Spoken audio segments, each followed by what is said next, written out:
And so, Zach, for the Titans to move on from Mike Vrabel, damn it, they cannot miss.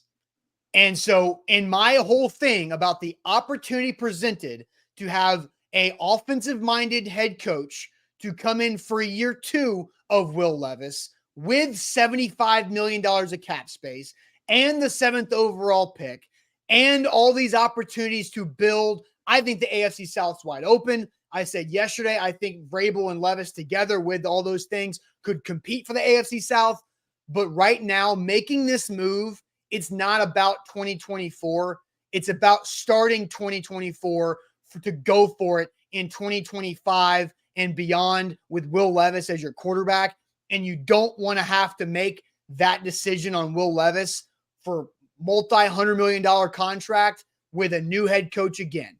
Because the reality is, with all the stuff, all the turmoil that's been behind the scenes from Mike Vrabel and the situation, it was inevitable. Mike Vrabel was never going to live out the Will Levis rookie contract as the Titans head coach. So you do it a year earlier than potentially too late, which could be the next year. So my official answer, Zach, it's the right move.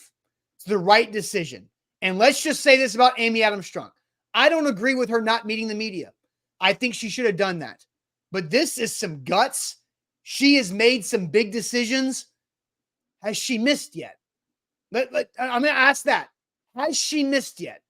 The first thing she did when she took over for her brother-in-law, Tommy Smith, who was not very well organized, she fired Ken Wisenhunt during Mariota's rookie year, right? That was the correct move. She fired Rustin Webster that January. Then she goes and brings in Mike Mularkey and John Robinson. Those were good moves. Then she fired Mike Mularkey after they won a playoff game because she wanted to take the next step, have a high standard. She brought in Mike Vrabel, the correct move. They didn't make the playoffs the next year, but they did 3 years in a row after that. Now they're at a spot. Has Mike Vrabel taken this franchise as far as Mike Vrabel can? There's a clean break between Tannehill, Henry, Vrabel. None of those guys are coming back, but you got Will Levis and a bunch of money to go build around him and some good pieces and a new GM in Rand Carthon. It was a correct move to fire John Robinson because that was a disaster sliding downhill fast. So she hadn't missed yet.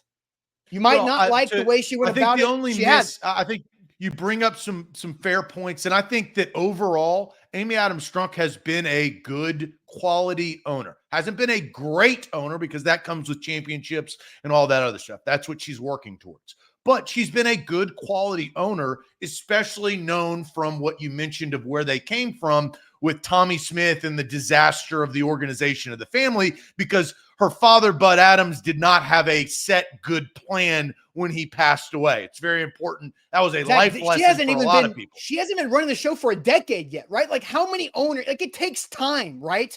To take over, and it was a mess, right? Of what you just said. 2015 is when she took over. It hadn't even been a full 10 years yet. She's been a great owner because ask Nate Washington, ask Bernard Pollard. Great owners have Super Bowls. There are two different things. Great owners. The owners are always going to make money for the community because that is how the conglomerate of the National Football League works, right? It's like Chick-fil-A. You can't put a bad Chick-fil-A anywhere. It's going to make money, right? So it's not about the financial impact. It's about looking at those singular franchise and how they're run. I'm not going to use the word great yet until they have some hardware, and I think that's fair to say.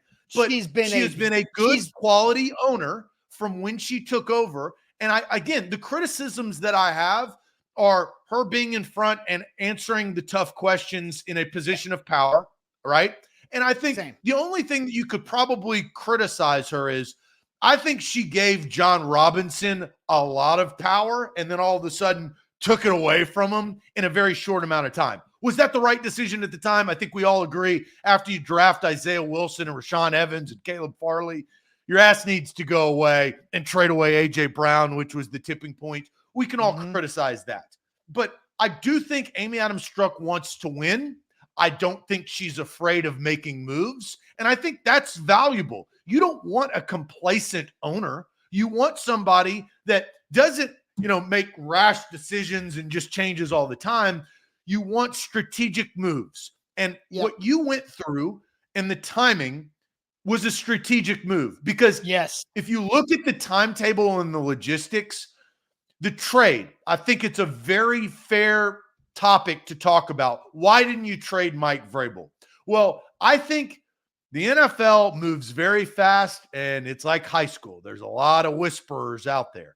If you flirt with the New England Patriots about trading Mike Vrabel mid-season, I think you destroy your season. And I think if they don't trade for him, you're now the perception of your franchise is in a completely different light. So this decision to fire Mike Vrabel, I think, happened in the last 10 days. And look, that it happened, but was it right or wrong? I think now looking back at it, I think I was more of a Vrabel supporter, obviously, than you were along the way, and that's fair, right? We all have our opinions. Yep. I thought Mike Vrabel was a sign of stability, and I probably believed in his culture and his consistency more. But the fact of the matter is in the last 24 games, he's been disastrous. He's only won 6. And I think Amy Adams Strunk looked at the trajectory. We look about the trajectory of the franchise. She wasn't willing to hit rock bottom. She wanted to cut the legs out and say, all right, I've had enough. A new era.